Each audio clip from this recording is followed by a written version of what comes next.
Les vraies voix Sud Radio, 18h-20h, Cécile de Ménibus, Philippe David. Et on vous souhaite la bienvenue et un bon lundi. On espère que cette journée s'est bien passée. Elle a été un petit peu chamboulée, on le comprend. Avec Philippe David, comment ça va ? Ça va très bien, Cécile. On peut dire qu'on vit une espèce de vaudeville, de grand n'importe quoi, mais au moins, on s'amuse. Non, on s'amuse. Ouais, on ne s'ennuie pas, c'est ça que vous voulez dire. Voilà, parce qu'on s'amuse, c'est pas très drôle. Ce serait drôle si ce n'était tragique. Oui, absolument. Avec autour de cette table, Philippe Bilger, bien entendu. Bonsoir, mon cher Philippe. Bonsoir, ma chère Cécile. Pardon d'avoir créé quelques inquiétudes sur mon arrivée. Mais vous êtes là, tout va bien. Beau et fringant, avec Bérengère Dubus, qui est avec nous, dirigeante de FI Courtage et secrétaire générale de l'UIC. Bonsoir, Bonsoir. Bonsoir, Bérengère. Samuel Botton est avec nous, expert en communication chez Step Conseil. Bonsoir. Bonsoir, nous n'avons plus de gouvernement et pourtant je ne le ressens absolument pas. Ah ouais. Écoutez, pour l'instant, jusqu'ici, comme on dit, tout va bien. Allez, au sommaire de cette émission, après cette démission surprise de Sébastien Lecornu, le pouvoir vacille donc et les équilibres politiques sont tendus. Un mot revient pourtant avec insistance, Philippe. Oui, Cécile, cette question, la dissolution est-elle la dernière option pour Emmanuel Macron ? Vous dites oui à 70%. Vous voulez réagir, le 0826 300 300. Mais moi je le dis, une démission paraissant improbable, est-ce que c'est vraiment la seule solution, puisque ça ne garantit pas une majorité? On l'a vu lors de la dernière dissolution. On attend vos appels au 0826 300 300. Et donc Sébastien Lecornu devrait quitter Matignon dans un paysage politique assez éclaté et parasité. Selon lui, je le rappelle, des ambitions personnelles et des égos ont un lien avec cette situation aujourd'hui. Et on vous pose cette question, chute du gouvernement, comme dit Lecornu, est-ce la faute des égos et des esprits partisans? Eh bien, vous dites non à 61%. Est-ce que pour vous, la proximité de l'élection présidentielle et les ambitions dont certaines ne se cachent pas ont joué un rôle dans cette démission ou dans ce gouvernement qui ne voulait plus l'être quelque part, on peut le dire après certains tweets? On attend vos appels au 0826 300 300. Et tout de suite, on revient sur cette éventuellement dissolution. Et c'est le grand débat du jour. Le président de la République a nommé Monsieur Bruno Retailleau, ministre d'État, ministre de l'Intérieur. Bonjour à toutes et à tous, je suis heureux de m'adresser une nouvelle fois aux Françaises et aux Français. Monsieur Bruno Le Maire, ministre au des moment Armes, où j'ai remis la démission du gouvernement. Madame Catherine Vautrin, ministre du Travail. Être Premier ministre est une tâche difficile, sans doute encore un peu plus difficile en ce moment, mais on ne peut pas être Premier ministre lorsque les conditions ne sont pas remplies. Madame Rachida Dati. Merci à toutes et à tous, je vous remercie. Les vraies voix Sud Radio. Et ça vient de tomber à l'instant, Emmanuel Macron qui demande à Sébastien Lecornu de mener d'ici mercredi soir d'ultimes négociations.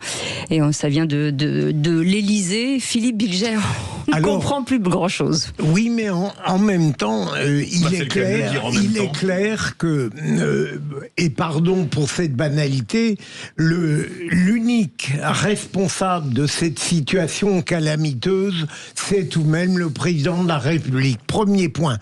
Deuxième point, c'est que il nous surprendra toujours. On pouvait penser que peut-être la dissolution serait la solution et que même, je n'y croyais pas du tout, il envisagerait sa propre responsabilité et une prise de conscience qu'il conduirait à purifier l'atmosphère démocratique. Pas du tout. Alors il a trouvé quelque chose qui va confier à Sébastien Lecornu une tâche impossible pour mercredi.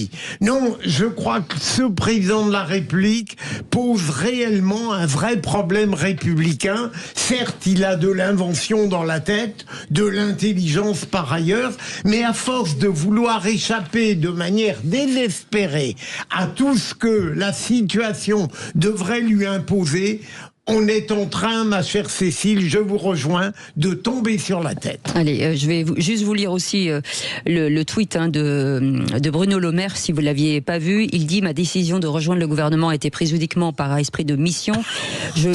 Dans des circonstances géopolitiques graves pour servir la France et les Français, je constate que ma décision provoque chez certains des réactions incompréhensibles, fausses et disproportionnées. Aucune situation individuelle ne doit bloquer le bon fonctionnement du pays et de nos institutions. Dans ces conditions, j'ai proposé proposé en fin de matinée au président de la République de me retirer du gouvernement sans délai et de transférer mes responsabilités de ministre des Armées au Premier ministre. Voilà, mon engagement, mon service et tout ça. Donc, ce qui veut dire que ça veut dire que Sébastien Lecornu redevient ministre des Armées. Il était difficile à Bruno Le Maire de dire qu'il venait parce que son copain l'avait appelé. Oui, c'est Bérangère sur cette déclaration de Emmanuel Macron.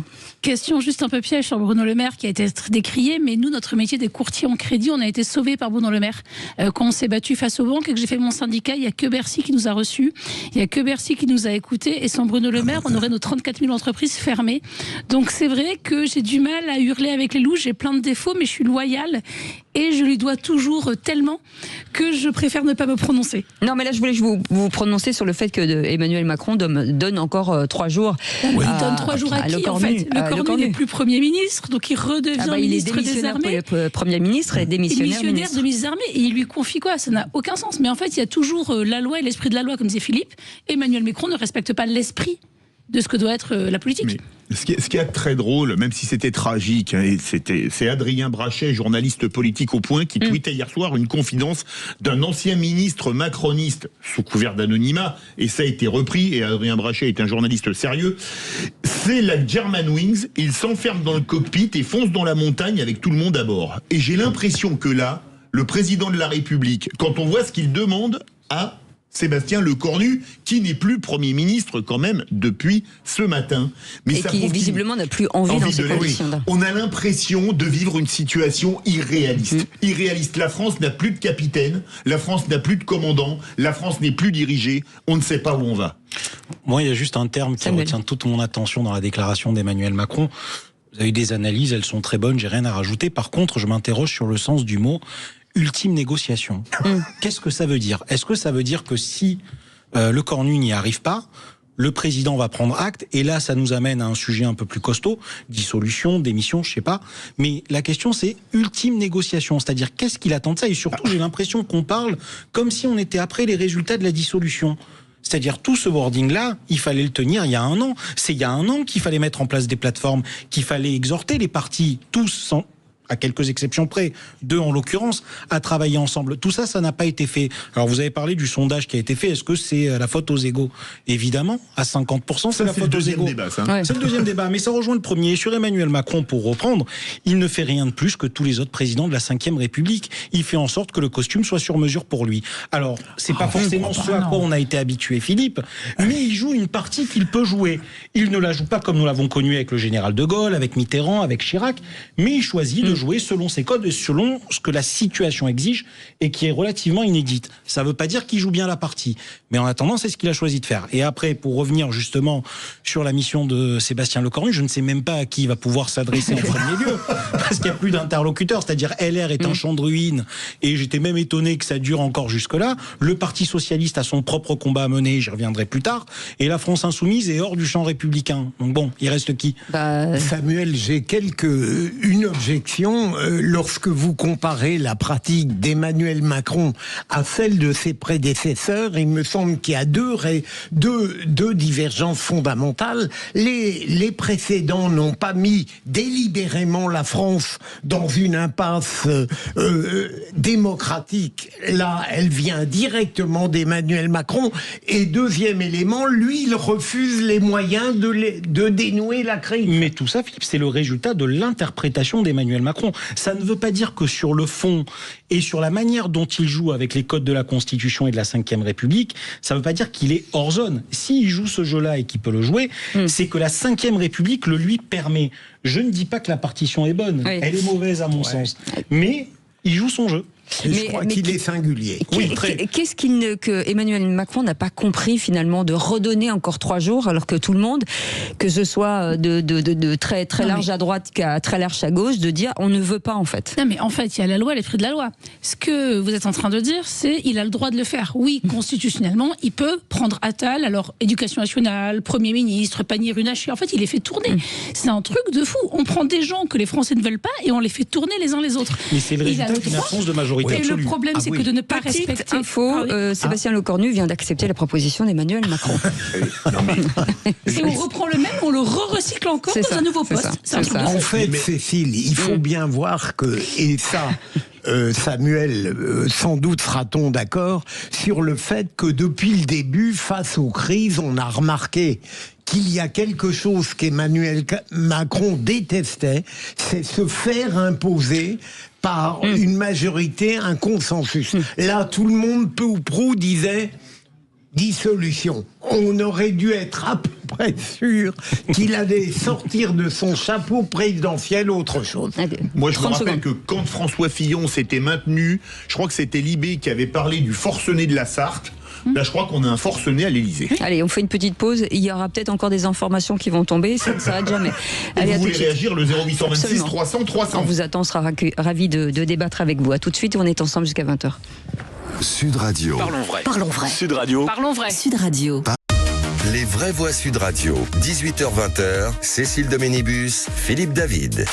Et avec Philippe David, on s'est un peu plus fourni aujourd'hui puisqu'il y a tellement de choses à dire. Bérangère Dubuc est avec nous, dirigeante de FI Courtage et secrétaire générale de l'UIC. Samuel Botton, expert en communication chez Step Conseil, et Philippe Bilger, bien entendu. Et vous, au 0826 300 300. On va avancer step by step. Pas mal, très bien. Et on dit que je ne parle pas anglais. Alors, on a ouvert cette émission en disant... Je trouve ça me too much. Hein. Oh là là, le dernier livre de Philippe Bilger. Vous n'êtes pas de courtier en blague, Bérangère? On peut y aller ou pas? On peut y aller. Parce qu'on a peu de temps pour les auditeurs. Je disais, on a ouvert cette émission avec la démission de Sébastien Lecornu. Là, Emmanuel Macron vient de demander à Sébastien Lecornu de mener d'ici mercredi soir d'ultimes négociations. Et l'ancien nouveau du moment Premier ministre a répondu oui, allez, on va vous demander votre avis au 0826 300 300. Et c'est Lionel Degrasse qui est avec nous. Bonsoir Lionel. Oui, bonsoir à toute l'équipe. Bienvenue sur Sud Radio. On vous écoute parce que dans le feuilleton, vous ça y est, vous en êtes où? Vous êtes en... Alors écoutez, moi ce matin, j'étais sur la radio, faire de courses, machin, je remonte dans mon camion et j'entends que Lecornu démissionne. Sur le moment, honnêtement, vous avez un petit moment de flottement où vous vous dites, mais attendez, c'était pas ce matin qu'il devait rendre son ministre? Oui, mais qu'est-ce qui s'est passé? Qu'est-ce que j'ai raté en fait? En fait, rien raté du tout. En fait, il nous a mis le maire, donc effectivement, le maire, pendant 7 ans, il nous a éclaté l'économie. Là, et du coup, il s'est dit, tiens, si j'éclatais l'armée, donc c'est très bien qu'au final, il ait refusé le poste, ça fait très plaisir. Il nous remet en fait des mecs qu'on n'a plus envie du tout, qu'on a foutu dehors, avec les autres gouvernements, donc on les a foutus dehors, et il les remet. En fait, il les fait re-rentrer par une autre porte, et tu te dis, mais en fait, il pense à quoi? Alors c'est vrai qu'à la place de Lecornu aujourd'hui, je me dis, putain, c'est quand même compliqué, parce que donc déjà il a mis énormément de LR. Les LR, je rappelle quand même qu'ils n'ont pas fait beaucoup de pourcentage quand même aux élections. Techniquement, c'est que le peuple en avait pas envie. Pourquoi est-ce qu'ils arrivent au gouvernement? Bon, on sait pas trop, mais on se retrouve finalement avec des fous furieux d'un côté, la LFI, où on a tous les bouquins qui sortent en ce moment avec La Meute et Tutti Quanti, où au final les gens réalisent quand même que c'est des fous furieux. On a le RN qui a un programme d'extrême droite, mais une politique sociale de gauche, donc tu te retrouves un peu coincé au milieu de ça. À vous écouter, il reste pas grand-chose. Oui. Ouais, c'est un peu le problème en fait. Voilà, vous voyez, parce que on a la maire du 18e là qui comprend du 8e. Du 8e, que les 1000 balles qu'elle claque fringue tous les mois pour être bien sapée, elle comprend pas que ça fasse des vagues. Et en fait, tu te retrouves avec une clique politique complète, et je dis bien complète, où tu as que quelques exceptions aujourd'hui qui arrivent à transparaître, genre Lisnard, qui fait le taf et qui a un discours assez posé, mais ils sont en train de jeter l'opprobre en fait sur toute la politique. Ouais. Et vous savez, il y a des révolutions qui ont commencé comme ça en fait. Absolument. Et quand les gens en ont ras-le-bol, on va finir par faire tomber toutes les têtes. Allez, restez avec nous, Lionel. Mais ce que dit Lionel, mais moi hier soir quand j'ai appris le gouvernement, je vais vous dire, dans cette circonstance, je rentrais le week-end, je conduisais, et ma femme me dit, ah bah tiens, il y a le gouvernement qui tombe, et elle me le dit. Je dis non, ça c'est le gouvernement Bayrou. Elle me dit non, c'est le gouvernement qui vient de tomber. Je lui dis, mais elle me dit, bah oui, regarde la date et l'heure, on était arrêtés en les bouchons. Je dis, mais ils se foutent du monde. Il n'y a pas d'autre possibilité. Qui a pu avoir cette idée? C'est-à-dire, moins il y a de macronistes dans le pays, plus il y a de gouvernements macronistes. C'est ça. Il y a même un paradoxe. Allez, Paul de Damazan est avec nous, les amis. 0826 300 300. Paul, bienvenue sur Sud Radio. Oui, bonsoir Cécile, bonsoir Philippe, bonsoir à tous. Bonsoir Paul. Bon, mais moi, de toute façon, comme je me dis, le principal problème, il est toujours à l'Élysée, donc il n'y a rien qui changera. Donc aujourd'hui, on a un président qui est dépassé par les événements, il fait des caprices, c'est un ado immature et attardé. On voit l'état de l'agriculture, on voit l'état de l'industrie, on voit l'état de l'artisanat, l'état du commerce, tout part en live. On a des prélèvements sociaux qui sont démesurés, des gens qui veulent pas travailler, et on ne s'attache pas au principal problème. Donc la France, si ça continue comme ça, elle est foutue. Moi, je vois plein de gens qui se découragent, qui veulent plus s'installer dans l'agriculture, qui veulent plus être artisans, qui licencient des salariés pour rester artisans tout seuls. Et on a une classe politique qui est complètement déconnectée. Donc pour moi, Macron, il faut qu'il s'en aille. Il a le droit de rester 2 ans, mais on a aussi le droit d'aller le chercher. Au bout d'un moment, c'est ce qui va se passer. Je pense que les gens n'ont ras-le-bol. Bougez pas, Paul. Éric de Saint-Rémy de Provence est avec nous. Bonsoir, Éric. Oui, bonsoir Cécile, bonsoir Philippe et bonsoir à toute l'équipe. Bonsoir. Oui, je vous suis donc en direct et je suis du même avis que le spectateur, pardon, l'auditeur. Voilà, excusez-moi, oui. De Paul, on est hors sol là. Ça devient du délire. On va arriver sur un 3e gouvernement, on laisse les mêmes personnes en place. Déjà, cette dissolution, politiquement, je me demande comment on peut être aussi abruti pour dissoudre l'Assemblée en tenant compte des résultats des européennes. Il y avait 2 ans à faire, il y avait une majorité qui faisait le taf ou pas, mais qui avait le mérite d'exister un petit peu en raclant socialiste, en raclant un peu. Mais là, c'est ingérable, il n'a pas d'autre choix. Alors dissoudre va rien changer, parce que on va se retrouver avec un bloc de droite, un bloc dit centriste. Bon, la gauche doit faire du ménage, notamment le PS auprès des LFI, parce qu'ils sont plus crédibles non plus. Mais rien ne sortira d'une nouvelle dissolution. Sauf qu'il n'y a pas de front républicain. Juste une petite info qui vient d'encore tomber. Je vous avais dit que vous auriez encore des surprises. Emmanuel Macron annonce qu'il prendra ses responsabilités si toutefois il rencontrait un échec avec la proposition qui a été faite à Sébastien Lecornu. Il vous répond, mon cher Samuel. Il vous écoute, monsieur Macron. Que les équipes de Macron m'écoutaient attentivement quand je passais sur Sud Radio, parce qu'en général, mes éléments de langage sont toujours repris 48 ans après. Pour Lionel, Paul, Éric, on sent quand même que c'est un épuisement, c'est-à-dire c'est compliqué, Bérangère. Si je peux intervenir pour finir, les gens sont quand même très difficiles à suivre en France, dans le sens où moi je suis agriculteur. Pour rebondir sur ce qu'a dit la personne en face, on a la loi du plomb qui a sauté parce que, soi-disant, elle n'a pas été battue, enfin bref, pour X raisons. On se retrouve avec 2 millions de signatures. On l'a fait passer au Conseil constitutionnel alors qu'elle était passée en commission paritaire et qui lui-même décide de l'annuler. Pourquoi pas? On vient de voter le Mercosur. On va se retrouver avec des merdes qu'on ne produit pas en France, avec du maïs GM qu'on ne produit pas en France, avec des matières actives interdites chez nous depuis 20 ou 30 ans, qui vont rentrer, qui vont se retrouver dans la plupart du temps dans des assiettes de cantine ou de collectivités, pas une signature, personne ne bouge. Donc pour arriver à suivre les Français, le coup du Mercosur, il est que politique. Pas du Mercosur, pardon, de la loi du plomb. Il est que politique. Donc c'est pour ça que suivre les Français, ça devient quand même compliqué. De Gaulle le disait, avec la raison et la vista qu'il avait. Donc forcément, c'est quand même compliqué. Donc bon, pour moi, je ne sais pas comment on va sortir. On va réagir, Éric, Philippe Bilger. On sent que c'est c'est-à-dire le seul intérêt de cette situation dramatique, c'est que chacun peut se constituer comme une sorte de politologue, et moi le premier, et faire des hypothèses, proposer des solutions, mais pardon, on n'est sûr de rien. Parce que il y a tout de même une bonne nouvelle, si j'ose dire, ma chère Cécile, vous allez être vouée à nous annoncer à répétition, lorsque le président dit « je vais prendre mes responsabilités à partir de mercredi, si Sébastien Lecornu échoue », on peut l'interpréter dans un sens qui est peut-être positif. Pardon, je fais peut-être positif. Je fais l'avocat du diable. Si plus personne ne veut d'Emmanuel Macron, et si Macron dit que si dans 3 jours... il prendra ses responsabilités. Il n'y a aucune raison, puisque tout le monde veut qu'il s'en aille, ils vont figer la situation. Moi, je ne crois pas que lorsqu'il parle des responsabilités, c'est son départ. Peut-être la dissolution. Il faut prendre la réalité de la situation d'Emmanuel Macron. C'est son 2e mandat, il ne pourra pas se représenter et... j'imagine mal l'homme, au vu de tout ce qu'il nous a proposé politiquement et intellectuellement, entre guillemets, partir sur cette défaite et partir de cette manière. Non, à 2 ans de la partir ou la dissolution. Alors la dissolution, c'est encore autre chose. Mais aujourd'hui, au point où on en est, les seuls qui ont une chance de se retrouver avec un semblant de majorité, c'est le Rassemblement national. Et là, pour le coup, on revient à ce que voulait Emmanuel Macron lors de la première dissolution, placer le RN et les laisser se manger pendant 2 ans. J'entendais les auditeurs là, qui étaient inquiets en disant mais qui on a politiquement, ils ont raison. Mais je voulais dire, il y a quand même des espoirs. On a David Lisnard, on a Estelle Youssouffa, qui est la députée de Mayotte. Vous voyez, cette femme-là qui porte ses convictions. On a quand même des députés de talent dans les groupes Lyotte, les groupes utiles.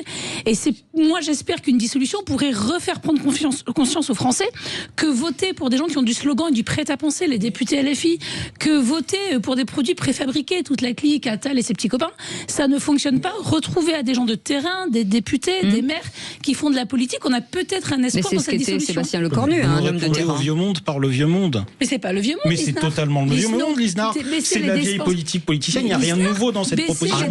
Mettez-le au gouvernement, vous aurez le même tollé que ce que vous avez eu aujourd'hui. Et le premier qui a parlé de baisser les dépenses publiques, c'est le premier aujourd'hui qui explique qu'il est plus longtemps que Macron doit démissionner. Ce qui fait Estelle Youssouffa, ses propos qu'elle a à l'Assemblée nationale sur Mayotte. Mais je pourrais enlever David Lisnard et mettre Jean-Luc Mélenchon dans votre phrase. Pardon ? Je pourrais enlever David Lisnard et mettre Jean-Luc Mélenchon. De réduction des dépenses publiques. Vous m'avez dit quoi d'autre ? Lisnard, déjà, les preuves. Mairie de Cannes. Cannes qui était surendetté avant ses mandats, aujourd'hui a des finances super saines. Mais vous savez qu'on ne gère pas une municipalité comme on gère un pays. Ce n'est pas la même chose. Et puis surtout une municipalité. On en est là. Non, mais Mélenchon, c'est autre chose. Mais dans la phrase que vous m'avez citée, oui, parce que vous pouvez interchanger les deux noms, c'est exactement la même chose. Vous m'avez répondu à l'ancien monde, mais c'est pas une question de communication. Moi, je vous parle de fait. Vous me parlez d'ancien monde, ça n'a aucun sens. Ce que vous dites, c'est-à-dire qu'aujourd'hui, Lisnard, c'est quasiment la même ligne que Retailleau, que Wauquiez, que ce que vous voulez. C'est des gens qui ont été mis dehors et qui aujourd'hui, politiquement à l'Assemblée, ne pèsent rien. Les gens qui suivent Lisnard aujourd'hui, regardez qui ils sont, les entrepreneurs, des trentenaires. Ils sont 20 à tout casser. Parce que pour vous, je fais une soirée, on est plus. Ce qui est juste, c'est la majorité ou pas ? Non, ce qui est juste là dans cette situation actuelle, c'est de permettre à tous les partis de bosser ensemble. Ce qu'ils ne veulent pas faire. Attention, Cécile va dire afuera. Allez, afuera. Allez, vous restez avec nous dans un instant. On va les détendre. On va faire un petit thé, petite tisane ou un truc comme ça. 0826 300 300. On reviendra sur le tour de table de nos vraies voix. Philippe Bilger.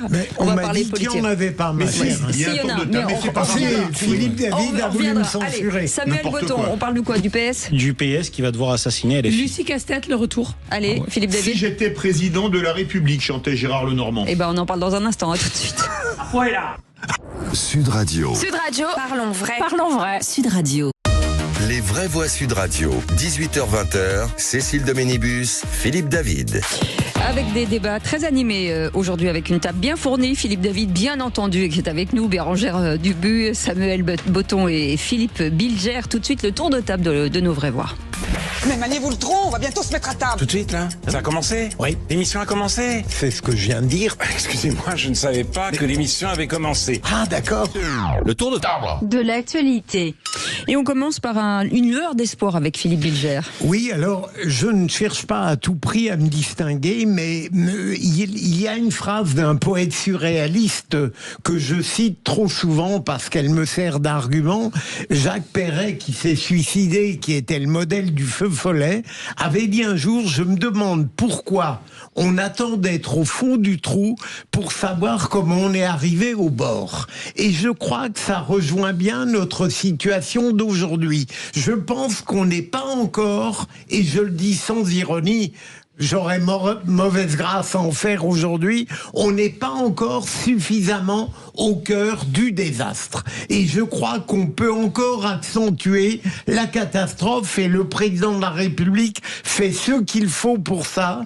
Lorsqu'on sera réellement au fond du trou, là il me semble, et sans rire, qu'on ne pourra que remonter démocratiquement, parce qu'il n'y aura plus de faux fuyants possibles et imaginables. Déjà aujourd'hui, on peut dire, sans aucune astuce vaseuse, le président est nu. Je veux dire, il est dos au mur, il n'y a plus personne pour l'aider. Son soutien le plus fidèle, Sébastien Lecornu, a démissionné, même si on lui redonne une courte mission. Donc j'ai un petit espoir, la situation va se dégrader, et forcément, eh bien, il faudra prendre les problèmes à bras-le-corps. Eh bien, ou la France se meurt. J'ai une petite info pour vous qui vient de tomber. Le Rassemblement national annonce qu'il censurera a priori tout gouvernement. Voilà. Ah, très bien. Voilà.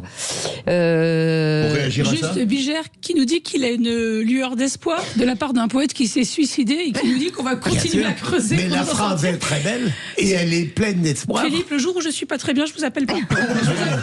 mais vous manquez, vous n'avez pas le sens poétique. Vous avez raison, mais vous m'avez achevé. Allez, Philippe Bilger. C'est vrai que la France ne se redresse que quand elle touche le fond, on n'est peut-être pas tout à fait au fond. Philippe David. Alors, Gérard Lenormand chantait « Si j'étais président de la République ». Vous vous rappelez, ça avait été un tube il y a une quarantaine d'années, même un peu plus. Alors moi, il y a des propos de Sébastien Lecornu ce matin qui m'ont inspiré que le pays devait passer avant le parti. Et moi, je pense que dans le cas d'Emmanuel Macron, le pays devrait passer avant l'ego. Alors, si j'étais Emmanuel Macron, je dirais aux Français, voilà, j'ai échoué. Mais une démission tout de suite, ça n'a pas de sens parce qu'il faudrait élire le président le premier tour entre 20 et 35 jours. Le temps de trouver les 500 parrainages, de faire les affiches, de faire un programme, il n'y aurait pas de campagne. Alors moi, je ferais une chose si j'étais à sa place, je dirais, écoutez, je démissionne, je sais pas, le 5 décembre pour élection début janvier. Là, vous avez 3 mois pour trouver des candidats pour faire un programme. C'est mon échec et je l'assume. Même si je sais que là, parler d'Emmanuel Macron qui serait modeste et qui reconnaîtrait un échec, c'est peut-être un peu ambitieux de ma part. Mais vous avez raison, d'autant plus que votre proposition rejoint celle de, par exemple, Jean-François Copé ou d'autres à gauche qui prévoyaient une démission programmée d'Emmanuel Macron. Pas de le contraindre à partir de manière précipitée. Parce qu'il pourrait faire le premier tour en moins de 3 semaines. 3 à 5 semaines. À un moment, j'ai cru que vous alliez me parler d'un gouvernement d'affaires courantes.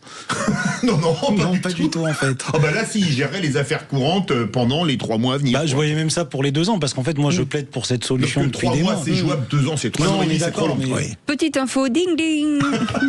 Éric Ciotti s'aligne sur la proposition du Rassemblement national, donc il censurera aussi.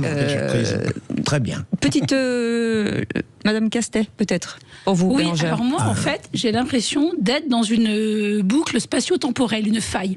Est-ce que vous vous rappelez le jour de la marmotte, ce film avec Bill Murray, où on l'envoie dans un bled pourri couvrir la fête de la marmotte, et tous les matins son réveil sonne, et c'est le même jour. Et il lui arrive les mêmes choses, et ça recommence. Ben en fait, moi, c'est ce que je vis depuis 1 an. Je me lève ce matin, hop, j'allume mon téléphone, je regarde Twitter, et on n'a plus de Premier ministre. Et en fait, ça recommence. Et donc, je regarde, et on a de nouveau Attal, donc une fois Premier ministre, une fois à l'éducation. Je me reprends Elisabeth Borne, une fois à l'éducation, une fois Premier ministre ou le contraire, Pannier-Runacher qui tourne, Aurore Berger qui revient toujours comme dans mes cauchemars, j'en pleure, je fais non, pas Aurore Berger s'il vous plaît, on va nous rappeler Marlène Schiappa et ça recommence. Et là, d'un coup, le pire, Lucie Castex. Et là, je regarde Twitter et elle est en top. Et je me dis, mais ça y est, jour de la marmotte, on remet Lucie. Lucie, quand même, ça fait 1 an qu'on a son drama et son épisode. Elle a failli être Premier ministre. Mais moi, j'ai envie de dire, c'est Lucie, j'ai failli être plein de trucs. J'ai failli être Miss Béziers. J'ai failli faire du sport, j'ai failli réussir plein de trucs, mais je l'aimais pas dans mon CV. Lucie Castex, qu'on nous représente et qui dit, je suis prête. Oui, t'es prête. Toi, je te rappelle quand même que ton dernier poste, c'était les achats et les finances de la ville de Paris. On a vu les finances de la ville de Paris. Alors, au niveau des achats, c'est la ville de Paris. Ils les font plus trop mal. Je crois qu'en période de rigueur, parce qu'il va falloir baisser la dépense, Lucie n'est pas la solution. Donc tout recommence et je me dis, mais comment sortir ? Et j'ai la solution, Cécile. Le jour où Bill Murray est devenu gentil, la faille s'est arrêtée, il s'est réveillé le lendemain. Donc je me dis, c'est ma faute, je dis des gros mots à l'antenne, je me moque un peu. Donc si les Français sont tous très très très très gentils, peut-être qu'on va sortir de cette faille spatio-temporelle, qu'on va recommencer à avoir un jour un gouvernement sérieux. Non mais c'est vrai que Lucie Castet, personne ne la connaissait en juillet de l'an passé.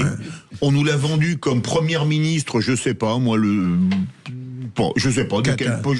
Et on nous la ressort dès qu'il n'y a plus de gouvernement. Et chaque fois, il dit, je suis prête. Je sais pas, mais... Ils l'ont poussé aussi un peu, ils lui ont monté le bourrichon aussi. Il faudrait peut-être qu'elle oublie qu'elle a aucune chance sur un malentendu, ça peut marcher. Mais là, qu'elle soit à nouveau en top tweet, je me dis que ce pays est quand même extraordinaire. Le peu d'espoir que j'avais, vous l'avez fait partir, ma chère.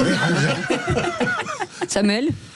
Sur ça ou sur... Sur ça, non, mais sur Lucie Castet. Bah, moi, je vais vous dire que je vis dans une autre faille spatio-temporelle où pour moi, Lucie Castet n'existe pas. Donc, je suis curieux de voir ce qu'il a mené en top tweet, mais ça m'étonne grandement parce que pour le coup, s'il y a un nom que j'ai pas vu aujourd'hui, et Dieu seul sait le temps que j'ai passé devant la télé sur les réseaux sociaux, c'est le sien. Et je vais même aller plus loin. Lucie Castet, c'est même plus un problème. La France Insoumise, le PS et les écologistes ont dit que c'était terminé. Et ils l'ont pas dit aujourd'hui. Ils l'ont dit il y a 6 mois. Donc, Lucie Castet, on la laisse là où elle est. Et on se concentre sur la suite. Et en l'occurrence, le prochain combat, du coup, je me fais ma propre intro. Allez-y. C'est le Parti Socialiste qui est à un tournant de son histoire récente. C'est le moment d'assassiner LFI. Alors, ça va se faire avec perte et fracas. Pour l'instant, on est aussi tenu aux conditions potentielles d'une dissolution. Mais si ça venait à arriver, et je suis très content, Olivier Faure l'a dit, je n'irai pas discuter avec Mélenchon. C'est le moment de mettre un candidat socialiste face à un candidat LFI dans chaque circonscription et de ne rien lâcher. On a eu le Front républicain qui a sauvé une partie de la classe politique aux dernières législatives. J'ai beaucoup de mal à me rendre compte que je vais dire ça, mais aujourd'hui, le Front républicain ne doit malheureusement plus exister. Ça n'a plus de sens. On a galvaudé le sens de ce mot et la signification que ça pouvait avoir dans les urnes. Et je pense qu'aujourd'hui, il faut laisser une législative se dérouler comme nous n'en avons jamais vécu. C'est laisser les candidats qui veulent se maintenir jusqu'au bout. Et j'en reviens au Parti Socialiste. Si le Parti Socialiste a aujourd'hui un peu moins de 70 députés, il en aura peut-être moins après la dissolution. Par contre, je suis prêt à vous mettre une grosse pièce que la chute sera encore plus violente pour la France Insoumise. Et c'est là que les partis de gauche vont devoir tenir la dragée haute à Jean-Luc Mélenchon. On a vu comment se passaient les discussions à la NUPES et au NFP. C'est toujours chaotique, mais pour le coup, écologistes, socialistes et communistes ont une mission commune, c'est de laisser la France Insoumise en dehors de ce qui reste du semblant d'arc républicain. Mais alors moi je crois que votre thèse ne marchera pas parce que les écologistes suivront LFI, dont ils sont beaucoup plus proches que du PS. Ce n'est pas ce qu'a dit Marine Tondelier aujourd'hui. Elle a dit nous n'irons pas au rendez-vous de Mélenchon pour les mêmes raisons que le Parti Socialiste. Mais... Qui peut imaginer nous aller parler avec lui après tout ce qui a été dit? Alors c'est là où j'ai une divergence. Après la réalité de lundi n'est pas la même que le mardi. Voilà, surtout avec Europe Écologie Les Verts. Et surtout avec Marine. Et parfois c'est pas la même les mouches ont tendance à sauter de vache en vache quand même. Oui. C'est quand même. Excusez-moi, comme on dit au rugby, les mouches ont changé d'âne quand une équipe commence à aller moins bien. Ils ne voyaient que par eux il y a quelques semaines et aujourd'hui. Hier, Marine Tondelier a quand même dit que le nouveau Front populaire pouvait se réactiver très vite. Elle était avec Raquel Garrido, elle a dit qu'on peut le réactiver. Hier, Marine Tondelier et Raquel Garrido, hier, je regardais BFM, je crois, on dit le Front populaire dimanche, lundi, mardi peut tout se refaire. Donc on est... Ils sont réunis aujourd'hui, non? Une chose essentielle, moi je crois que le PS perdrait beaucoup plus de plumes que LFI en cas de séparation des listes. Pourquoi? Parce que LFI est très fort dans les banlieues avec une forte diversité ethnique, on va dire ça comme ça, où il a vraiment fait tout ce qu'il fallait pour obtenir les voix. Alors que le PS, aujourd'hui, on l'a vu d'ailleurs à la dernière présidentielle, où il a fait le score brillant d'1,75%, est atomisé de partout. Une question de candidate. Oui, c'est beaucoup plus une question de candidat que d'idéologie. Je pense qu'on aurait mis Olivier Faure, il aurait peut-être fait 3, à tout casser. 4, 5, oui. Ouais, ce qui est déjà pas brillant. Et donc moi je pense que celui qui réussira le meilleur score, le parti CLFI à gauche, j'en suis quasi certain. Il manque juste une composante à votre raisonnement, Philippe. Laquelle? C'est que sur les dernières législatives qu'on a eues, le duel était évité entre les partis de gauche. Là, si on part dans la configuration que je vous donne, il y a de facto une dissolution des voix qui va s'opérer sur les partis de gauche. C'est-à-dire que LFI ne sera pas aussi haut. Le PS va engrainer des voix de ce côté-là. Ils seront là où ils seront sur les circos que vous avez évoqués, celles dans les banlieues. Après, si vous voulez qu'on aille sur la France profonde, je pense que le PS a beaucoup plus d'atouts à jouer que la France insoumise, mais je pense que les deux se tirent une balle. Ce qui me rassure dans cette configuration, c'est que pour le coup, là, c'est le PS qui tient le flingue. Et je suis pas sûr que la France insoumise, au vu des considérations financières qui les attend, soit prête à aller jusque-là. Vous savez que ça me rappelle... Pardon, le PS, il n'y a pas un problème d'incarnation, en fait, aujourd'hui? C'est délicat. Est-ce que c'est pas un peu flou? Est-ce que Olivier Faure est aussi charismatique que Jean-Luc Mélenchon? Non, il n'a aucun charisme, et encore moins par rapport à Jean-Luc Mélenchon. Par contre, on l'embrasse, bien sûr, avec ce qu'il vient de c'est un peu rude. Il a beaucoup plus de charisme que Cambadélis, cela dit. Voilà. Cambadélis, c'était vraiment le fond du Parti Socialiste. Face à LFI, François Hollande saurait trouver... Moi, je crois beaucoup à cette intelligence de François Hollande qui est bon, sauf lorsqu'il est au pouvoir. Ah non, pas le jour de la marmotte où on retourne à la boucle de François Hollande il y a 12 ans. C'est peut-être la meilleure chose qui puisse nous arriver. Et ici, on n'a jamais, heureusement, fait dans la dérision à l'égard de François Hollande. Ah bon? Et vous pensez qu'il pourrait reprendre... On peut tout dire de lui. J'ai le scénario, Cécile, je peux vous le donner. Il est un politique. Alors, je vais vous expliquer. Allez, scénario. François Hollande, il y a 2 fois où les planètes se sont alignées pour lui. La première, c'est quand c'était Monsieur 3% et qui revenait dans les sondages à hauteur de Dominique Strauss-Kahn, qui se fait arrêter le jour même, et derrière, il finit président. La deuxième fois où il a eu les planètes alignées, et il fait une erreur de calcul, c'est quand il dit on va faire une primaire de gauche pour tout le monde, on verra ce qui se passe et moi j'y retourne pas. Il attendait 2 semaines avec ce qui est arrivé à Fillon. Je peux vous dire qu'un président comme François Hollande, sans casserole, comment dit-on, judiciaire aux fesses, ça aurait pu faire quelque chose. Maintenant, je vais vous parler de la prochaine présidentielle de 2027. Aujourd'hui, pourquoi moi, à titre très personnel, il m'apparaît le mieux placé? Derrière, il ne peut être candidat à rien. Il a un mandat à faire et terminé. Le discours, il est simple. J'ai l'expérience, je reviens, moi j'ai laissé des comptes en ordre, je prends le pays pendant 5 ans, je vous le laisse dans 5 ans le temps que vous vous organisiez, je remets les comptes à flot et après je m'en vais, vous entendez plus parler de moi. Il l'a déjà fait d'ailleurs. Il a laissé des comptes en ordre avec 5 années de déficit budgétaire, je ne dirais pas ça. Qui a fait mieux ? Personne depuis 50 ans, mais par contre le bilan sur la sécurité et tout le reste de François Hollande est tellement désastreux. C'est pas vrai, Philippe, je suis désolé, c'est ce qui lui a coûté très cher. Les lois de Taubira étaient hyper laxistes. Ah non, mais Taubira, c'est une catastrophe. Vous me parlez de justice ou vous me parlez de sécurité? De justice, de sécurité, de tout. Moi, je ne vous parlerai que de la natalité. François Hollande est celui qui a supprimé la politique familiale, qui a supprimé le verset des allocations familiales. Le déclin de la natalité en France dans les classes supérieures commence en 2012. Donc à partir de là, c'est pas vrai. L'universalité des allocations familiales, en revanche, pour le coup, est défendue par la droite parce qu'on considère que la famille est une priorité et qu'elle n'a pas pour but de redistribuer la richesse. Je vous invite à vous replonger dans le discours de François Fillon en 2016-2017. On y est. C'est Hollande qui a fait ça en 2012. On voit le résultat de Hollande sur la famille, sur la natalité, sur les classes moyennes, catastrophique. François Hollande, je pense, il est une des causes, c'est lui qui a nommé Emmanuel Macron, donc en fait, c'est la continuité. Vous savez que Cécile, que je ne sais pas s'il a fait exprès, mais il m'a mis une tirade de western, notre ami Samuel. Vous savez, c'est quand il y en a un qui creuse, il dit dans la vie, il y a ceux qui tiennent le frein et ceux qui creusent. Voilà, aujourd'hui, c'est moi qui tiens le frein et toi, tu creuses. Allez, vous restez avec nous. Juste une petite information. Sébastien Lecornu a donc accepté de mener d'ultimes discussions, mais il ne veut plus être Premier ministre. Ah mais c'est bien, c'est chaque minute une sorte de conciliateur, d'entremetteur. C'est ça. Alors on ne sait plus s'il est finalement donc Premier ministre démissionnaire ou il l'est plus, ou s'il est ministre des armées démissionnaires. Aujourd'hui, il est médiateur. Médiateur. Absolument. Allez, on reviendra avec vous dans l'info en plus, puisque la bourse de Paris a brutalement chuté de 2% depuis ce matin, 10h. On en parle dans un instant, tout de suite.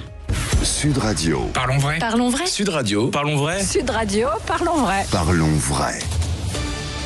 Les vraies voix Sud Radio. 18h-20h. Cécile de Ménibus, Philippe David.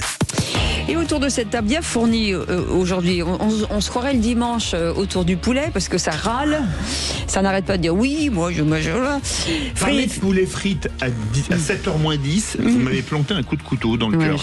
Là, ça m'a mis. J'ai senti le fumet de la peau de poulet. Ces bonnes frites croustillantes là. C'est bien ça. Ah oui. Voilà, cuites 2 fois. Voilà, on aime bien ça. Philippe Bilger, bien entendu, est avec nous. Bérangère Dubus, Samuel Botton aussi et vous, 0826 300 300 et tout de suite. C'est l'info en plus. Les vraies voix Sud Radio. Et donc je le disais tout à l'heure, la bourse de Paris a brutalement chuté, près de 2% ce lundi vers 10h après l'annonce de la démission du Premier ministre Sébastien Lecornu. Une question pourtant, pourquoi ce sont les banques qui plongent le plus? On va en parler avec Jean Viard qui est avec nous, sociologue spécialiste de l'économie. Jean Viard, bonjour. Bonjour, oui, je suis sociologue. Oui. Merci d'avoir accepté notre invitation. Alors, on a bien compris que cette annonce déstabilisait forcément le marché, mais pourquoi, en fait ? Mais c'est un peu comme vous, si vous avez une maladie grave et que vous allez emprunter de l'argent à votre banque, vous n'allez pas lui dire. Sinon, il ne va pas vous en prêter parce qu'il ne sait pas si vous allez le rembourser. Donc, au fond, c'est un peu ça. C'est-à-dire qu'à un moment, il y a une perte de confiance parce qu'on a l'impression que ça part de n'importe quel côté. Et en même temps, les gens consomment de moins en moins. On a 6 000 milliards qui sont épargnés par les Français, donc ça fait des consommations qui n'ont pas lieu, donc de la TVA qui ne rentre pas, donc évidemment des recettes pour l'État qui reculent. Donc si vous voulez, au fond l'État recule des deux côtés. D'un côté l'instabilité qui fait que les prêteurs vont augmenter les intérêts qu'ils vont demander, et puis de l'autre côté vous avez de la TVA qui diminue parce que les gens consomment moins. Et donc des deux côtés l'État est pris en ciseaux, et donc si vous voulez c'est clair que la situation de ce point-là est très négative. Alors en même temps, bon, c'est toujours pareil, ils vont attendre de voir ce qui va se passer, mais comme on voit pas du tout, personne ne voit ce qui va se passer, justement, on voit pas où on va, on est dans une zone de brouillard, et dans une zone de brouillard, ben, tout le monde a tendance à se calfeutrer, et si vous voulez, c'est très inquiétant, parce qu'on cherche 44 milliards ou 35 milliards, enfin bon, et on est en train d'en perdre beaucoup sur les marchés, et par effectivement l'absence de rentrée de TVA. Surtout si on fait de nouvelles élections, mais est-ce qu'il y a une crainte de la dégradation de la note française, encore une fois ? Ben oui, bien sûr, on risque de passer de A à A. Et au fond, avec la question, si vous voulez, qu'au fond, les marchés, ce qu'ils veulent, c'est de la stabilité. Mais nous aussi. Ce qui est compliqué, c'est qu'on gouverne pour essayer d'empêcher le Front National d'arriver au pouvoir. Mais c'est une façon négative d'agir dans le réel. Et donc, à un moment, les marchés vont dire, attendez, nous, on préfère de la stabilité avec qui vous voulez, mais au moins des gens qui vont être capables d'avoir une majorité, ce qui peut amener à une dissolution. Et la bataille, au fond, derrière, elle est politique.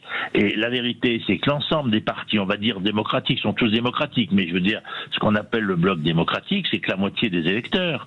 Et donc, comme ces gens n'arrivent pas à comprendre que le monde a changé et que les affrontements ne sont plus centraux entre la gauche, la droite, le PS, etc., mais ils sont entre un grand mouvement populiste local et planétaire et d'anciens partis démocratiques un peu usés.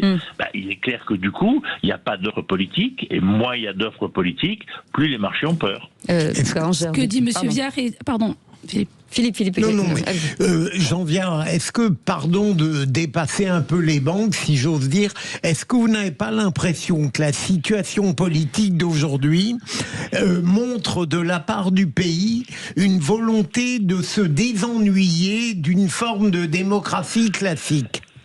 Mais de toute façon, la démocratie classique va changer parce qu'avec les réseaux numériques, avec Internet, etc. Et puis on est sorti des cadres. Vous voyez, moi je dis toujours 63% des bébés naissent hors mariage, les jeunes votent à 10 ou 15% aux élections locales. Avant, on se sentait obligé de se marier pour un bébé, on se sentait obligé d'avoir un CDI, on se sentait obligé d'aller voter parce que ça se faisait. Bon, on est sorti de ça. C'est une société qui fonctionne à l'instinct, stimulée par les réseaux numériques. C'est très difficile une démocratie. Moi je sais pas si c'est possible une démocratie stimulée par les réseaux numériques, mais ce qui est clair, c'est qu'on dirait que les professionnels de la politique vivent dans le monde d'hier. Et je veux dire, c'est pas facile, moi je serais à leur place, je serais bien embêté. Mais n'empêche qu'on n'a pas l'impression qu'ils se battent pour saisir cette réalité. Moi j'ai été élu à Marseille à une époque où on gouvernait sur une alliance très large de la droite à la gauche, à l'époque de Caselli et de Gaudin. Si vous voulez, je peux vous en parler de ça, Jean, si vous voulez. L'élection d'Eugène Caselli à l'époque au détriment de Muselier. Et de la manière dont ça s'est fait, je suis pas sûr que ce soit les heures les plus glorieuses de Marseille. Non, mais je pense notamment à la grande période Jean-Noël Guérini.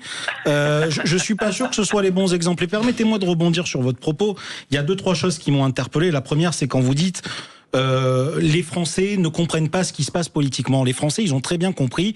Ils ont délivré au moins un message à l'unisson qui était très clair. Messieurs et mesdames les parlementaires, mettez-vous à bosser ensemble. C'est la seule chose qui n'a pas été faite. Et après, je vais juste rebondir sur un point. J'ai beaucoup aimé votre analyse sur comment est-ce qu'on évolue dans une démocratie numérique. Moi, je vous répondrai ceci. Nous sommes, nous Français, les derniers couillons de l'Europe. C'est-à-dire que ce qui est en train de nous arriver, les Italiens ont réussi à le surmonter. Les Allemands le surmontent depuis des années. En Belgique, c'est monnaie courante. Et nous, par contre, on se retrouve dépassés parce qu'on a demandé à 4 partis de se mettre à bosser ensemble. Je suis... Non, mais allez-y, réponse et après Bérangère. Non, mais je viens pour dire, si vous voulez, nous, on a pris une culture depuis 58 avec un pouvoir central fort. Et d'ailleurs, je rappelle que 49.3, c'était plutôt pour bloquer sa propre majorité. Donc, on a eu cette habitude-là et on a une incapacité au compromis qui est extrêmement forte. Et c'est vrai que tout va pas aussi bien que vous le dites autour de nous, parce qu'en Allemagne, en Italie, regardez l'Angleterre, ils font déjà mieux que nous, etc. Mais effectivement, on a une incapacité. Ces partis ne savent pas pas négocier des compromis. Honnêtement, aucun d'entre eux. Et on est là dans une difficulté absolument majeure. Vous savez, ça ressemble beaucoup à ce qui s'est passé en 51 à la crise algérienne. Et du coup, effectivement, on est face à la crise de la dette et c'est une débandade stratégique parce qu'on ne sait pas travailler ensemble. Est-ce qu'on va savoir y arriver? Je ne sais pas. Ce qui nous manque, c'est le retour de Gaulle, mais c'est un peu difficile. Dernière question avec Bérangère. Moi, je rebondirai rapidement sur l'économie. C'est mon domaine de compétence. Et ce que dit Jean-Pierre est tout à fait juste. À l'économie, il faut que vos éditeurs comprennent que sans toutes les dissolutions, ce qui se passe, aujourd'hui, leur crédit immobilier sur 25 ans devrait être à 2,80. Il était à 3,20 il y a 2 mois avant la baisse de la note. Aujourd'hui, on est à 3,40, 3,50. Je pense qu'on va être à 3,70 le mois prochain. C'est-à-dire que tous les mois, les Français le payent sur leur crédit immobilier, sur leur crédit auto. Donc, il y a des conséquences économiques d'appauvrissement de cette instabilité. Et les deux sont profondément liés. La pauvreté crée l'instabilité, la pauvreté. Il est temps, je crois, de retrouver effectivement du bon sens. Jean-Pierre.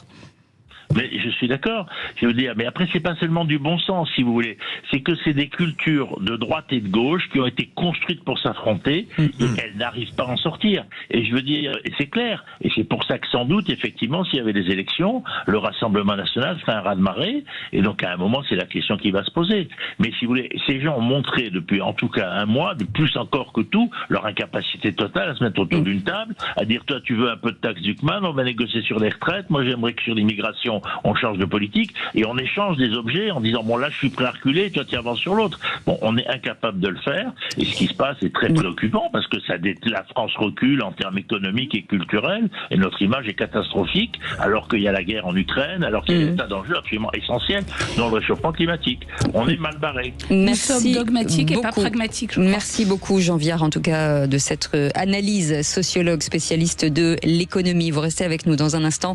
Le coup de gueule de Philippe David. En politique, j'ai l'impression que l'échec n'est absolument pas un handicap. C'est fabuleux, c'est le seul domaine. C'est vrai. Oui, c'est vrai, vous avez raison. Et vous raderez quand même pour la peine. Allez, 0826 300 300, on est ensemble jusqu'à 20h, vous intervenez quand vous voulez, à tout de suite. Sud Radio. Sud Radio. Parlons vrai. Parlons vrai. Sud Radio. Les vraies voix Sud Radio. 18h-20h, Cécile Doménibus, Philippe David. Et avec Philippe David, on est ravis d'accueillir aujourd'hui Philippe Bilger, bien entendu, Bérangère Dubuc, qui est dirigeante de FI Courtage et secrétaire générale de l'UIC, et Samuel Botton, expert en communication chez Step Conseil. Et tout de suite, le coup de gueule de Philippe David. Les vraies voix Sud Radio. Comme d'habitude, je vais remettre le clocher au milieu du village, un village qui se situe dans le 7e arrondissement de Paris. Pourquoi le 7e arrondissement de Paris ? Parce que c'est là, rue de Varennes, que se trouve l'hôtel de Matignon qui abrite les services du chef de gouvernement depuis maintenant 90 ans. Et je dois dire que l'annonce du gouvernement républicain le plus éphémère de l'histoire de France hier soir ne m'a franchement pas surpris, même si je pensais qu'il tiendrait jusqu'à mardi, date prévue du discours de politique générale.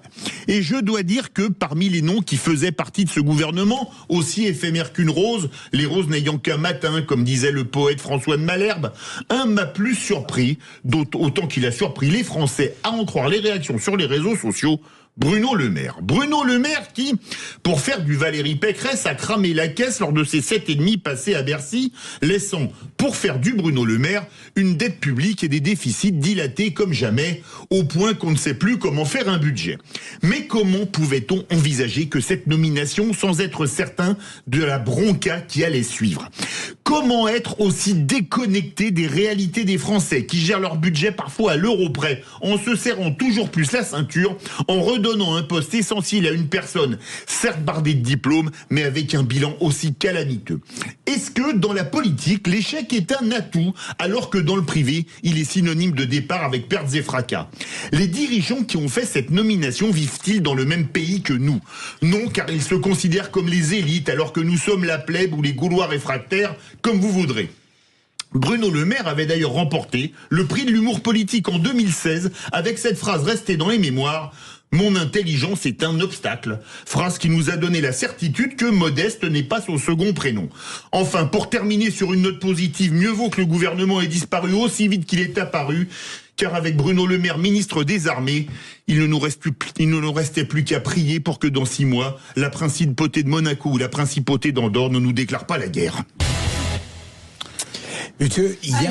Ça fait mal. En fait, Philippe, le bilan est mauvais, je vous rejoins. Non, le terme est faible, désastreux. Non, mais il ne faut pas oublier non plus que Bruno Le Maire, et ça a été vérifié, à plusieurs reprises a prévenu le pouvoir macronien de ce qui se passait et ils n'ont pas bronché. Avertissement plusieurs fois en disant la situation va au drame.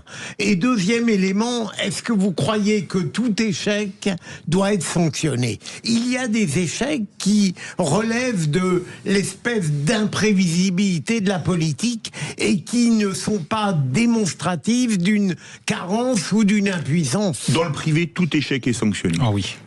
Oui, d'accord. On appelle ça des périodes d'essai, mon cher Philippe. Oui. Et si vous ne répondez pas aux attentes, on vous dégage sans ménagement. Pour revenir à ce que vous disiez sur Bruno Le Maire, et je vais jouir de toute la liberté de parole possible sur ce sujet, même si en 2020 j'ai dû lui tordre le bras pour qu'il mette en place un fonds de soutien pour les professions événementielles pendant le Covid, chose qu'il voulait pas faire au début, mais il a fini par entendre raison.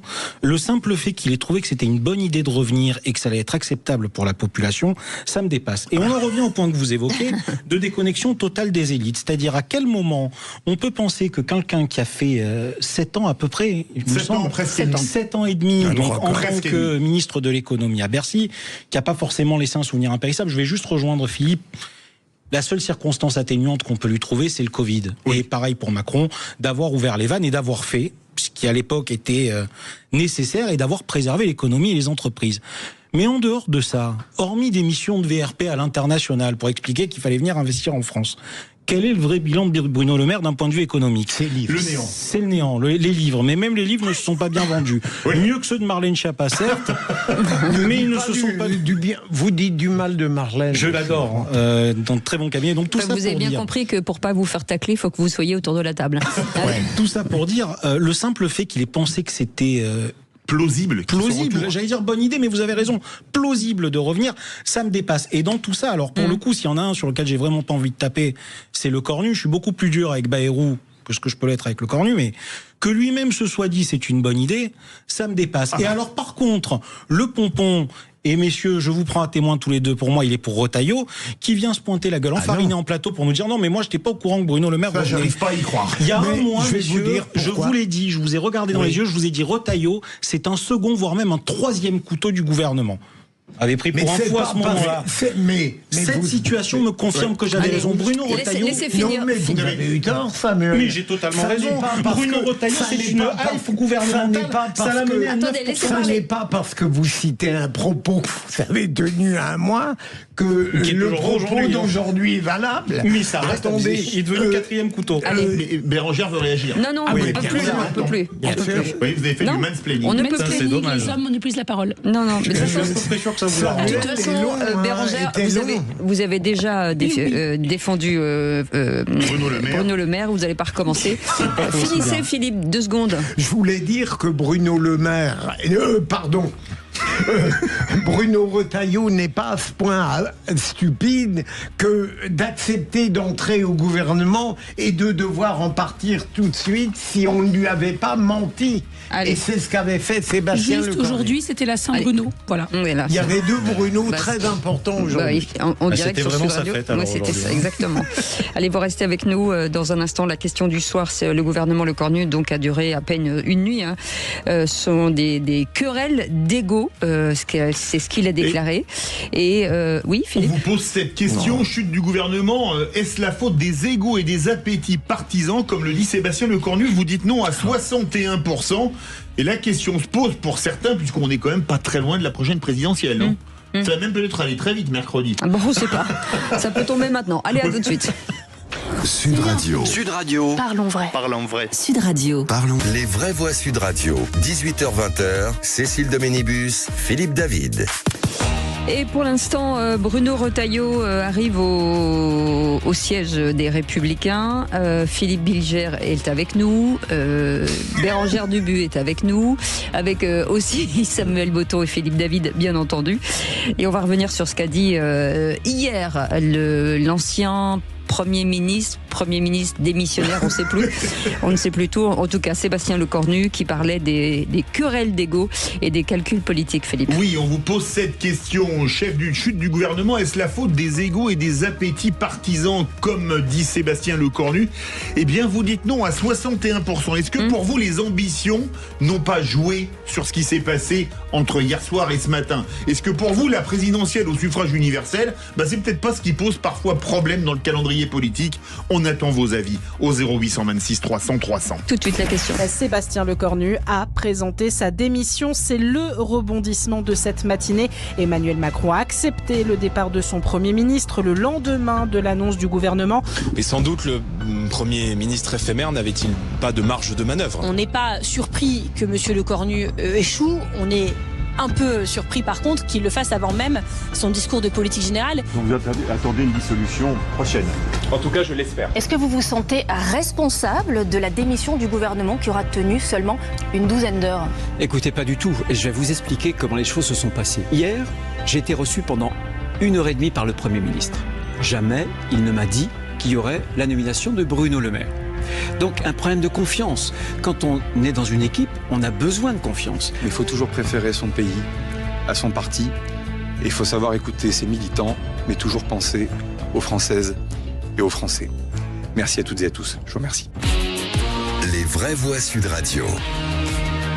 Et je vais reprendre cette phrase de Sébastien Lecornu qui a dit ce matin sur le perron de Matignon, il faut toujours préférer son pays à son parti, et de dire aussi que ce sont les petits égos des uns des autres qui ont fait que ça n'a pas fonctionné, Philippe Bilger. Je suis très favorablement impressionné par la réaction majoritaire des auditeurs de Sud Radio. Parce que j'aurais pensé l'inverse et qu'il tomberait dans le panneau habituel de critiquer la classe politique par le moyen le plus vulgaire qui soit. Je suis heureux de constater qu'en réalité, ils ne disent pas que les difficultés d'aujourd'hui sont liées à des querelles d'ego. Rappelez-vous ce que disait un grand écrivain, Henri de Monterland, il disait « Celui qui abaisse, c'est qu'il est bas ». Et en réalité, en politique, on a toujours tendance à user d'arguments vulgaires et étriqués pour expliquer des crises politiques. On n'a pas besoin de faire appel aux égos pour expliquer ce qui se passe aujourd'hui. Moi, je crois que c'est pas un problème d'ego, c'est un problème de méthode et c'est un problème de casting qui a causé ce qui s'est passé aujourd'hui. Il y a quelques minutes, j'en ai mis une grosse couche sur Bruno Le Maire, je vais pas en rajouter, mais mettre 3 semaines pour faire la copie conforme du gouvernement Bayrou, mais désolé, c'était se moquer du monde. C'était se moquer du monde. Surtout après avoir promis la rupture. Quand on promet la rupture, vous me passerez l'expression et on renverse la table. Et comme l'a dit Philippe Bilger, qui pour une fois a été perspicace en début d'émission, moins il y a de macronistes dans les urnes, plus il y en a dans le gouvernement. Mais il fallait être totalement inconscient pour faire ce gouvernement. La cause, c'est pas la présidentielle, c'est pas les égos. Je suis d'accord avec les auditeurs de Sud Radio. C'est parce que ça a été fait en dépit du bon sens, ça a été tout et n'importe quoi. Sauf que le délai de Sébastien Lecornu n'a pas été pris pour composer le gouvernement, mais pour trouver un accord sur les programmes. Mais peut-être que ces gens les hommes politiques ont réagi avec justement honneur et pas égo, en ayant honte de ce qu'on leur demandait de faire. Je me dis que peut-être que Lecornu a honte soudain de devoir remettre à des postes des gens dont les Français ne veulent plus, qui ont été désavoués, de faire passer de poste en poste. Peut-être qu'il y a une prise de conscience, et c'est pas de l'ego, un espèce de sursaut d'honneur pour dire mon honneur. Ma ligne de conduite ne faut pas aujourd'hui un poste. C'est pas sur ça qu'on rebondit, c'est sur les négociations avec les différents partis. Mais peut-être que Retailleau se dit que son honneur vaut plus qu'un poste de Premier ministre. Peut-être que dans ceux qui n'ont pas voulu y aller, beaucoup ont refusé des postes. On a cité des noms. Peut-être qu'ils se sont dit que leur honneur et leur ligne de conduite ne valaient pas un poste de ministre.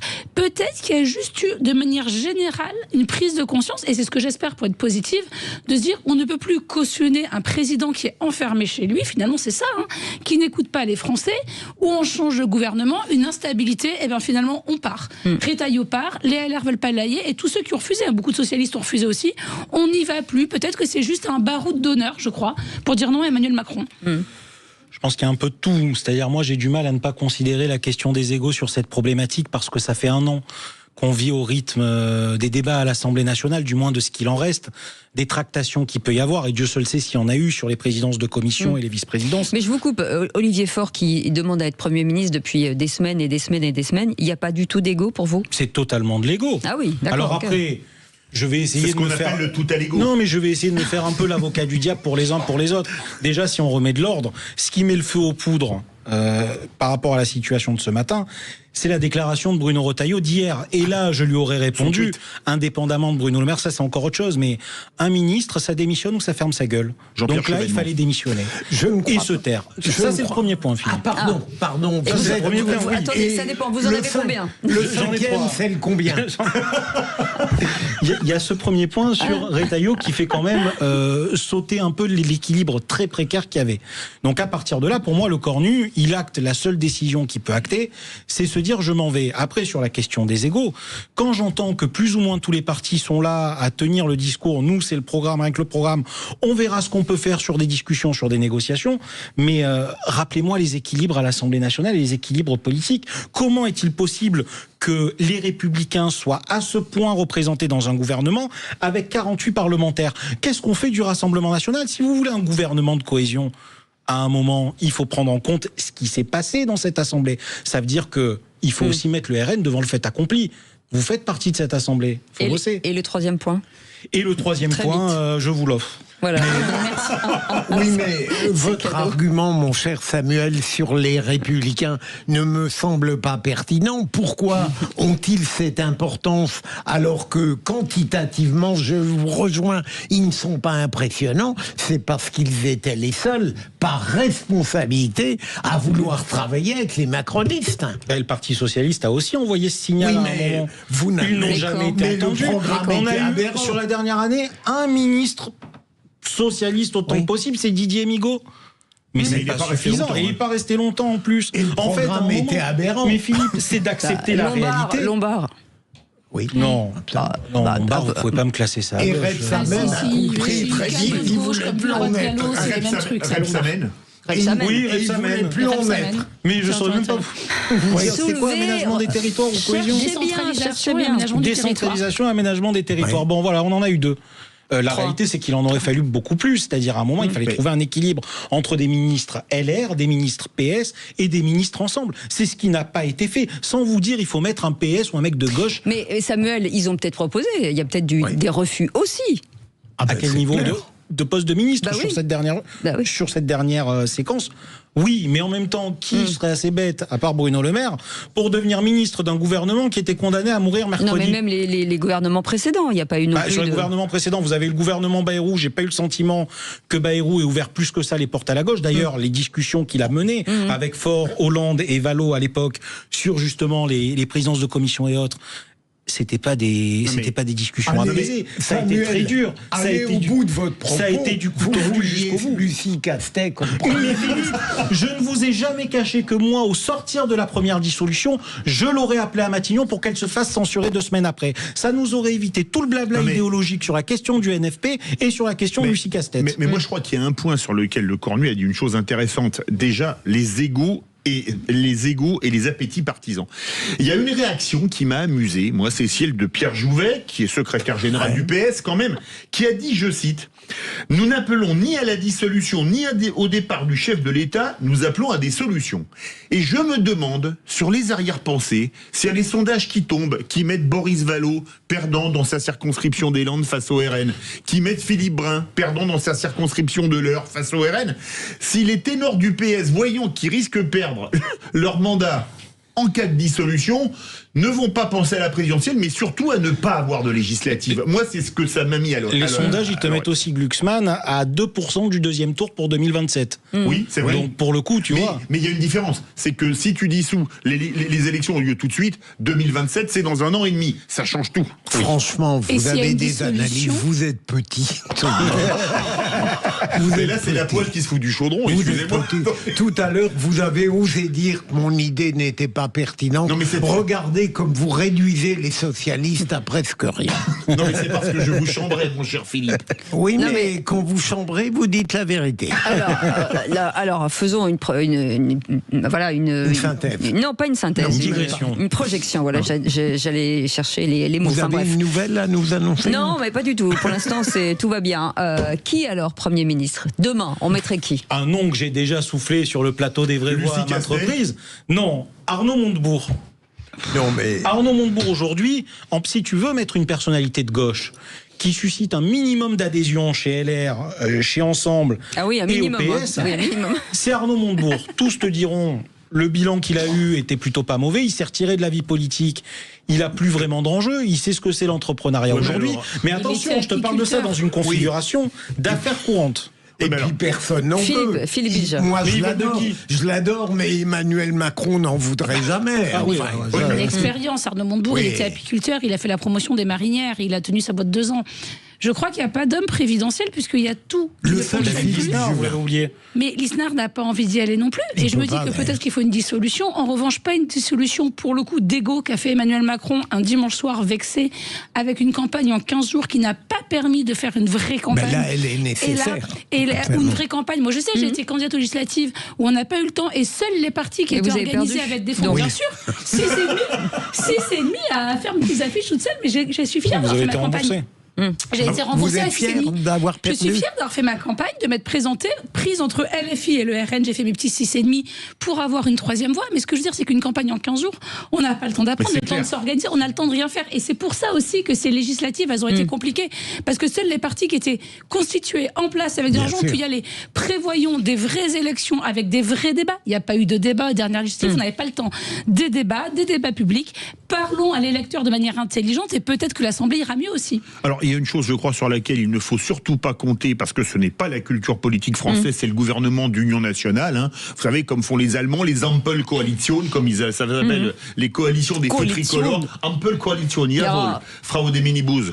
Entre Minibus, enfin, je l'ai prononcé à l'allemande, excusez-moi, avec les Verts, le orange, les libéraux, le rouge, le SPD. En France, ça n'existera pas. Mais est-ce que vous avez conscience que c'est la seule finalité acceptable en l'état actuel des choses, c'est-à-dire c'est le seul salut qu'on peut avoir. Donc soit ils se décident à bosser, soit tous autant qu'on est autour de la table. J'ai l'impression que tout le monde veut travailler, mais personne veut travailler avec l'autre. C'est ça. C'est la problématique française. C'est la culture française. La culture politique française est une culture de l'affrontement. La culture politique allemande est une culture de coalition. C'est toute la différence. Voilà. Mais la culture politique française, elle date de la Révolution de 1789, où c'était l'affrontement, et alors là carrément sanglant à l'époque. Donc tant qu'on n'aura pas fait notre aggiornamento au niveau de la pensée politique, on sera dans l'état où on est. Et ben voilà, suite au prochain épisode, si j'ai envie de dire ça comme ça. Merci beaucoup en tout cas Philippe Bilger. C'est déjà fini, ma chère. C'est déjà fini, ouais. Je suis en train de perdre ma voix, tiens, c'est terrible ça. Passé à une vitesse vertigineuse. C'est l'émotion, je pense. Merci beaucoup Samuel Beton, merci beaucoup Bérangère Dubu, merci beaucoup Philippe David. Vous restez avec moi Philippe, dans un instant on va vous parler d'un sujet important, puisque vous savez que c'est le mois en tout cas du cancer du sein, Octobre Rose, et on va vous parler bien entendu de prévention, d'information, de reconstruire des choses aussi positives parce que c'est important aussi de le dire. Merci beaucoup, on fait une petite pause, on revient dans un instant et on sera ensemble jusqu'à 20h. Sud Radio. Sud Radio. Parlons vrai. Parlons vrai. Sud Radio. Parlons vrai.